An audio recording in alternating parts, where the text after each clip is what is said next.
श्रोताओं, मैं मुकेश गंभीर, डायरेक्टर रेडियो बूज, आज एक बार फिर से ऐसी शख्सियत को आपके सम्मुख प्रस्तुत कर रहा हूं जिनका अगर मैं ये कहूं कि रेडियो बूज में बहुत योगदान है तो वो अतिशयोक्ति नहीं होगी। नाम से रेखा खन्ना इनका नाम है, लेकिन मानो रेडियो बूज के परिवार के घर के सदस्यों की तरह आत्मीय ढंग से ये हमारे साथ जुड़ी हुई हैं और हमारे यहाँ जितने भी इंटरव्यू के लिए लोग आते हैं उनको प्रेरणा देने का काम भी ये करती हैं। और आज स्वयं रेखा खन्ना इस बात के लिए तैयार हुई हैं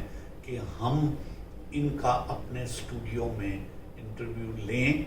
रेखा जी, आपका बहुत बहुत धन्यवाद, बहुत बहुत स्वागत, बहुत बहुत आभार। इससे पहले कि मैं आपके बारे में कुछ बात करूं, मैं चाहता हूं कि हमारे श्रोताओं को आप स्वयं बताएं, क्योंकि आप लगातार आप मेहनतकश के तौर पर क्वालिफिकेशन बढ़ाती रही हैं।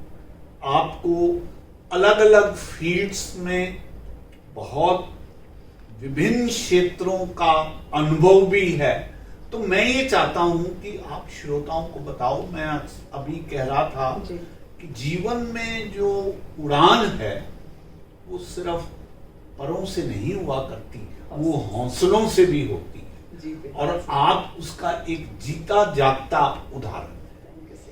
आप कृपया बताएं कहां से आप बिलोंग करती हैं, क्योंकि आपके लिए ये भी बहुत इंपॉर्टेंट है कि जिस क्षेत्र से आप आई हैं और जिस क्षेत्र में आपने अपना जीवन इन दिनों में कर रखा है, उसमें भी आपने अपने आप में महारत हासिल किया है। तो मैं चाहूंगा कि आप हमारे श्रोताओं को ये सारी बात अपने जुबान से बताएं। जी, मेरा नाम रेखा खन्ना है, ये आप सभी जानते हैं। यस। मैं झारखंड के एक छोटे से गांव से हूँ। यस। जो कि पश्चिम सिंहभूम में आता है, जहाँ पर अब भी बाल विवाह हुआ जाता है, कराया जाता है। मतलब इतना बैकवर्ड एरिया है। ठीक है। वहाँ पर शिक्षा का कोई प्रबंध नहीं है। और वहाँ पर ना तो आपको हॉस्पिटल मिलेंगे, आपको स्वास्थ्य के लिए अगर कोई जानकारी चाहिए उसके लिए भी 2 घंटे का सफर तय करके शहर जाना पड़ेगा, जो कि बलरामपुर में है। तो मैं वहाँ से ताल्लुक रखती हूँ। तो मेरी जो शिक्षा है, स्कूलिंग है, वो मेरी गुड़गांव में हुई है। तो वहाँ से आप इधर शिफ्ट कर गए? नहीं सर, हुआ ऐसा था कि जब मैं मात्र 6-7 साल की थी, तब किसी कारणवश मेरे दादाजी ने मुझे यहाँ पर भेजा मेरी बुआ जी के पास, जो कि यहीं पर रहती थी गुड़गांव में। तो यहाँ पर मैं रही और यहीं पर मेरी स्कूलिंग हुई। उसके बाद कुछ समय बाद जो मेरे चाचा जी थे, वो भी यहाँ पर आए। तब मैं उनके साथ रहने लगी। फिर उसके बाद जो मेरी 11th 12th है वो मेरी दिल्ली से हुई, ग्रीन पार्क से। जी।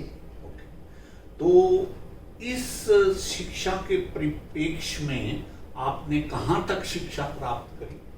मैंने ग्रेजुएशन तक शिक्षा प्राप्त की है। गुड़गांव में? नहीं सर, मैंने दिल्ली से किया है, इग्नू से किया है। क्योंकि हुआ ऐसा था कि 12th के बाद मुझे घर जाना पड़ा। अच्छा। घर जाने के बाद सबने ये तय किया कि मुझे जो कॉलेज में एडमिशन लेना है वो चांडील करके एक जगह है। अच्छा। जो कि झारखंड में ही है। जी। लेकिन मुझे वहाँ की आबोहवा कुछ खास रास आई नहीं। मुझे लगा कि शायद जो मेरी डेवलपमेंट है वो यहीं पे स्टॉप हो जाएगी, वो ग्रोथ नहीं कर पाऊंगी मैं, जो मैं वहाँ पर कर सकती हूँ। तो मैंने ये जिक्र अपने माँ बाप से किया कि मुझे जाना है वापस। पहले तो वो बहुत डरे, कहते कि एक अकेली लड़की वहाँ पर कैसे गुजारा कर पाएंगी। तो मेरी एक दोस्त थी मीनू, तो मैंने उनसे कांटेक्ट किया कि भाई मैं आना चाहती हूँ वापस, और तुम्हें लगता है कि कोई पार्ट टाइम जॉब मुझे मिल पाएगा? क्योंकि मुझे साथ में ग्रेजुएशन भी करनी है। तो by that time you attend the age of? I was just only 16 years old. Okay. Just 16 years. Right. Right. हाँ. Yeah. फिर उसके बाद उन्होंने कहा ठीक है, यहाँ पर आपको एक काम करते हैं, पार्ट टाइम जॉब का हम इंतजाम करेंगे. Okay. मैंने कहा ये तो बात हो गई जॉब की. हाँ. अब रहने की व्यवस्था क्या है? Okay. तो वर्किंग वुमेन्स हॉस्टल हुआ करते हैं. Okay. लेकिन मीनू को भी नहीं पता था कि उनके भी कुछ टर्म एंड कंडीशंस होते हैं. Right. हाँ. Right. तो हमने क्या किया, मैंने माँ से बोला कि माँ मुझे जाना है, मुझे समय नहीं गंवाना है. क्योंकि समय की कीमत मुझे बहुत ही कम उम्र में पता चल गई थी. Good. कि एक एक पल कीमती होता है हमारा. Yes. Yes. तो किसी तरह मेरा आने का सब कुछ व्यवस्था कर दी गई और 6 अगस्त 2001 को यहाँ पर पहुँच गए. Okay. अब पहुँच तो गए, रहे कहाँ? तो हॉस्टल में गए. मुझे लगा था हॉस्टल में जाएंगे और एडमिशन यूं हो जाएगा चुटकी में. Okay. लेकिन ये संभव हो ही नहीं. Right. वहां पर गए तो उन्होंने कहा कि हमें एक अपॉइंटमेंट लेटर चाहिए जहां पर आप जॉब करती हैं. Yes. Yes. हाँ, ताकि इनकम का सोर्स हमें पता चले. Yes. प्लस एक लेटर चाहिए आपके पेरेंट्स का Guardian. कि उनको कोई ऑब्जेक्शन ना हो. Right. मेरे पास दोनों ही चीज नहीं थे. Okay. अब क्या था कि हॉस्टल के सड़क के इस पार एक ढाबा था, पप्पी दा ढाबा. अच्छा. वहां पर हॉस्टल की लड़कियां खाना लेने आती थी. Okay. अब मैं वहां पर बैठी हूँ. हाँ. पुरुषोत्तम एक्सप्रेस सुबह सुबह 4:30 बजे छोड़ देती है न्यू रेलवे स्टेशन में. Okay. न्यू दिल्ली के. Okay. मैं सुबह 6 बजे से वहां पर थी और शाम के 5 बज गए. अच्छा. जो ढाबे के जो मालिक थे वो मेरे पास आए, कहते बेटा क्या हुआ? हाँ. क्योंकि मैं छोटी थी, दिखती भी बहुत ही दुबली पतली थी. ठीक है. तो मैंने कहा मैं हॉस्टल में एडमिशन लेने आई थी, मेरा एडमिशन नहीं हुआ, मैं क्या करूं, मैं ये सोच रही हूँ. तो कहते तुम्हें जरूरत क्या है? मैंने कहा मुझे एक कमरे की जरूरत है. तो मैंने कहा मुझे बहुत ही ज्यादा जरूरत है क्योंकि मैं कहीं जा नहीं सकती अब. तो उन्होंने कहा कि एक रूम में रह लोगी? मैंने कहा मुझे एक ही रूम चाहिए. Right. अपने लिए. Yes. कहते ढाबे के ऊपर एक स्टोर रूम है. अच्छा. Okay. जिसमें आलू और प्याज रखे हैं. Okay. Okay. तो मैंने देखती रह गई. फिर मैंने सोचा कि जो सामने से मुझे मिल रहा है ना, हाँ. उसको नहीं ठुकराना है. Yes. मैंने तभी कहा, मैं कहा यस. हाँ. और आप समझते हैं 2001 में 900 रुपए की बहुत ज्यादा कीमत थी. Yes. तो वो रेंट था 900 रुपीज. Okay. ठीक है, खाने का अलग, ढाबे से खाने का था मेरा. हाँ. तो वहां पर मेरा इंतजाम कर दिया गया. हाँ. तो श्रोताओं, आप देख रहे हैं ना कि किस तरह से एक एक बात ये इंडिकेट कर रही है कि उड़ान परों से नहीं हौसलों से हुआ करती. जी. आप बहुत ही सुंदर उसका उदाहरण बन के हमारे सामने बात रख रहे हैं. Thank you ji so much. आगे. उसके बाद मेरा अगला स्टेप था कि अब जीवन यापन कैसे हो. ओके. घर तो मिल गया, हाँ. खाना भी मिल गया. हाँ. अब जीवन यापन. This was in Delhi. Yes, Malviya Nagar. Okay. Okay. Malviya Nagar की बात है. तो हाँ. मालवीय नगर में जुड़ा है सावित्री नगर करके जगह. यस. वहां की बात है. अच्छा, तो बात हुई कि जॉब की तलाश करें. मेरे पास क्वालिफिकेशन कुछ नहीं था, सिर्फ 12 पास. ओके. और उस समय टेलीकॉलिंग का बड़ा प्रचलन था. राइट. उभर रहा था हाँ. हर जगह. हाँ. अब मैंने पप्पी भैया को बोला कि भैया मुझे ना एक जॉब की भी जरूरत है. हम्म. उन्होंने बोला ठीक है, अपना रिज्यूमे तैयार करो. अच्छा. Now this word was very new for me. हाँ. What is resume? यस. कैसे क्रिएट करे भाई? ना मुझे कंप्यूटर आता था ना कुछ. हाँ. तो खैर बोल के भैया को कि भैया ये आप ऐड कर दीजिएगा. हाँ. फिर उसी दरमियान क्या हुआ कि ढाबा तो था, हर तरह के लोग आते थे. तो उसी लाइन में 3-4 शॉप छोड़ करके एक नया ऑफिस शुरू हो रहा था. ओके. उसमें फ्रंट डेस्क पे जॉब था. अच्छा. 24 सितंबर my first job. Okay. 2000 rupees salary. Okay. That's it. Okay. वहां पर अपॉइंटमेंट हुआ. लेकिन क्या था ना कि 2 महीने जॉब करने के बाद ना एक होता सेल्फ रिस्पेक्ट. यस. यस. कि उन्होंने कहा, मेरा जॉब था फ्रंट डेस्क पे, जितने भी लोग आएंगे उनका रिज्यूमे मुझे देखना है, डेटा एंट्री करना है. That's it. उन्होंने बोला कि भैया आप जाकर के लंच बॉक्स ले आओ. ये बात जरा यहाँ पे चुप गई. ये हम इस काबिल तो नहीं है. ये हमारे काम नहीं हो सकता है. हाँ. बोले कि बोलने का कायदा होता है. हाँ. उस चीज से थोड़ा सा झकझोरा कि नहीं.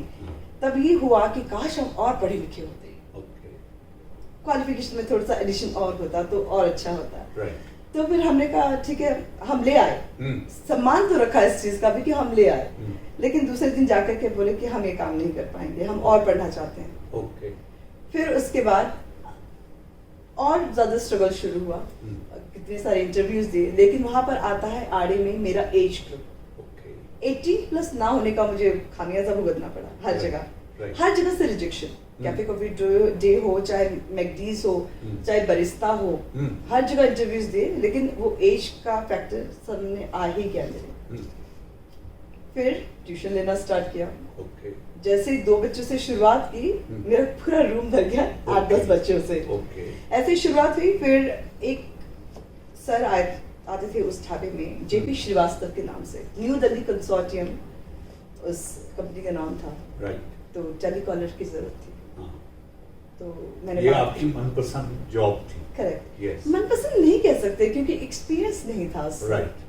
कैसे बात करना है, किस लहजे में बात करना है, कहाँ रुकना है, कहाँ चलना है, कुछ नहीं पता था। सो किसी भी तरह ज्वाइन किया इस कंपनी को, धीरे धीरे सीखना शुरू किया। फिर वहाँ के जो डायरेक्टर थे, दुआ सर, काफी अच्छे थे।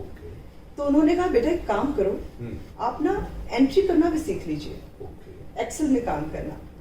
अब यहाँ पर भी एक चीज आड़े आ रही थी कि मेरी जो स्कूलिंग थी वो कॉम्बो थी, पहले प्राइवेट स्कूल फिर सरकारी स्कूल ऐसे हुई थी, तो मैंने कंप्यूटर का कभी हाथ नहीं लगाया था। तो फिर क्या हुआ कि वहाँ पर जो सीनियर पोस्ट पे थी रूपाली शर्मा, मुझे एक एक नाम भी याद है। रूपाली जी को मैंने कहा कि आप मुझे बस 2-3 मिनट के लिए सिखा दीजिए। तो उन्होंने मुझे सीधा, ना इधर ना उधर, सीधा कहा कि मैंने यहाँ पर कोई इंस्टीट्यूट नहीं खोल रखा है आपके लिए। तब ये बात भी मेरे दिल पे चुकी है। मैंने कहा, जो कह रहा है कि नहीं कर सकते, चलो उन्हीं को दिखाते हैं करके। तो 9:30 बजे ऑफिस खुलता था, मैं 9 बजे पहुंच जाती थी। वहां पर संजू भैया थे जो ऑफिस बॉय थे। आधे घंटे पहले आकर के करना, और स्पीड और किस तरह से काम किया जाता है, किस तरीके से किया जाता है एंट्री, वो सब कुछ सीख लिया। बहुत अच्छा। तो हुआ क्या, विदिन 2 मंथ्स वहां पर जो 3 लड़कियां थी उनको हटा दिया गया और सारा काम मेरे ऊपर डाल दिया गया, क्योंकि दुआ से को पता चल गया ये लड़की 3 जनों का अकेली हैंडल कर सकती है काम। तो यहाँ से शुरुआत हुई। फिर वो ऑफिस रजौरी गार्डन शिफ्ट हुआ। इसी दरमियान मैंने सोचा कि ग्रेजुएशन तो कंप्लीट हो ही रही है, समय भी जा रहा है। एक दिन मैंने न्यूज़पेपर में एड देखा, इंटीरियर डिजाइनर की जरूरत थी, और तब तक काफी सेविंग मैंने कर ली थी कि अब मैं और पढ़ाई करके उस पर लगा सकूं। तो साउथ एक्स में एक पॉलिटेक्निक फॉर विमेन है, वहां पर मैंने ज्वाइन किया। 2 मंथ्स का जो आपका कोर्स है, सॉरी 2 इयर्स नॉट 2 मंथ्स। तो फिर उस ऑफिस में गए, इंटीरियर डिजाइन, यस। तो गए ऑफिस में, इंटरव्यू देने गए, तो वहां पर देखा कि 3 डिपार्टमेंट है, आर्किटेक्चर, इंटीरियर और फिर लैंडस्केपिंग। लैंडस्केपिंग मुझे बहुत ही अच्छा लगता था। पेड़ पौधों से ज्यादा लगाव था, इस कारण मैंने सर से कहा कि सर मैं लैंडस्केपिंग करना चाहती हूँ, इस फील्ड में जाना चाहती हूँ। तो सर ने कहा कि आपका जो बैकग्राउंड है वो तो मतलब कि साइंस का नहीं है, ना ही आपने हॉर्टिकल्चर का कोई कोर्स कर रखा है। उस वक्त काफी फेमस था, पूसा से लोग हॉर्टिकल्चर का कोर्स करके। हाँ, तो मैंने कहा सर मुझे आप सिर्फ 1 महीने का समय दीजिए, अगर आपको लगता है कि मैंने इम्प्रूवमेंट किया है, कुछ सीखा है, फिर उसके बाद आपकी मर्जी, अगर आप रखें या फिर आप पॉइंट। तो 1 महीने का समय मांगा, काफी कुछ 80% मैंने सीख लिया। उसके बाद सुबह 4 बजे उठते थे, साइट पे जाना होता था, क्योंकि साइट पास में नहीं होते थे, ज्यादातर फार्म हाउस एरिया होते थे जहाँ पर हमें डेवलप करना होता था। फिर सहारनपुर, जयपुर, लुधियाना, ऐसी जगह जगह प्रोजेक्ट चलते थे। तो कहने का मकसद यह है कि 8 साल मैंने कोई एतवार नहीं देखा, संडे का दिन नहीं देखा, मेरे लिए कोई छुट्टी का दिन नहीं होता था। क्योंकि ज्यादातर काम तो संडे ही होते थे, क्योंकि क्लाइंट फ्री होता था। तो ये 8 साल कैसे बीत गए मुझे पता नहीं चला। इसी दरमियान मेरी मुलाकात जो हुई मेरे पति से, फेसबुक के जरिए। जी। फिर उनसे बात करने पे काफी अच्छा लगा कि सोच मिलती है हमारी, क्योंकि वो भी धार्मिक प्रवृत्ति के हैं, मैं भी धार्मिक प्रवृत्ति की हूँ। फिर देखिए 1-1.5 साल ही बीते होंगे शादी का फैसला। उसके बाद बेबीज हुए। पहले मोक्ष हुआ जो मेरा बड़ा बेटा है। फिर एक ब्रेक लग गया काम पे। फिर ऐसा लगा कि चलो ठीक है, यहाँ पर फुल स्टॉप लगा देते हैं, क्योंकि सबका एक समय होता है, वो समय था मेरे बच्चे के लिए। काफी समय बीता, उसी दरमियान आ गया नोटबंदी। अब नोटबंदी में क्या हुआ ना कि जितने भी बिजनेस थे सब जरा पीछे की तरफ हो गए। यस।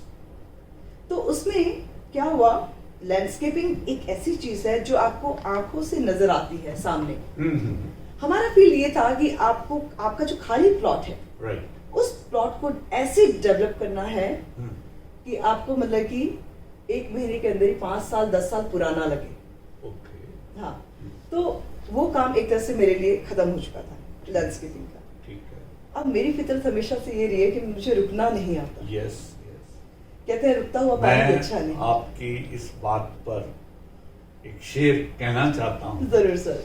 कि हम तो दरिया हैं और हमें अपना हुनर मालूम है, जिधर भी चल देते हैं उधर है रास्ता अपना। तो आपने अब तक की जो अपना यात्रा सुनाई है, इसमें ये बात तो साबित होती है कि आपको शुरू से अपना हुनर मालूम था और आप आगे बढ़ती गई। जी, आगे। तो अभी क्या हुआ कि मैंने कहा यहाँ पर रुकना नहीं है, यहाँ पर फुल स्टॉप नहीं देना है। और अभी जो है मोक्ष जो स्कूल जाने लगा है, मुझे कुछ तो ऐसा करना है, क्योंकि जो आत्मा है ना वो अभी तृप्त नहीं हुई है। तो मैंने और एक चीज समय से सीखी है कि ना, जो भी आपको मिले, जो भी चीज सीखने को मिलता है आप जरूर सीखिए, वो कभी ना कभी आपके काम आती है। तो तभी योग का बड़ा प्रचलन था। ओके, तो हम रेखा जी से योग की बात करेंगे, क्योंकि अभी रेखा जी की जो जीवन यात्रा है वो बहुत प्रारंभिक स्टेज से चल रही है। तो साथियों, इस यात्रा के साथ हम आपसे मिलेंगे इस वीडियो के दूसरे भाग में, जिसमें हम रेखा जी से ये जानेंगे कि योगा के क्षेत्र में इन्होंने क्या क्या कार्य किया है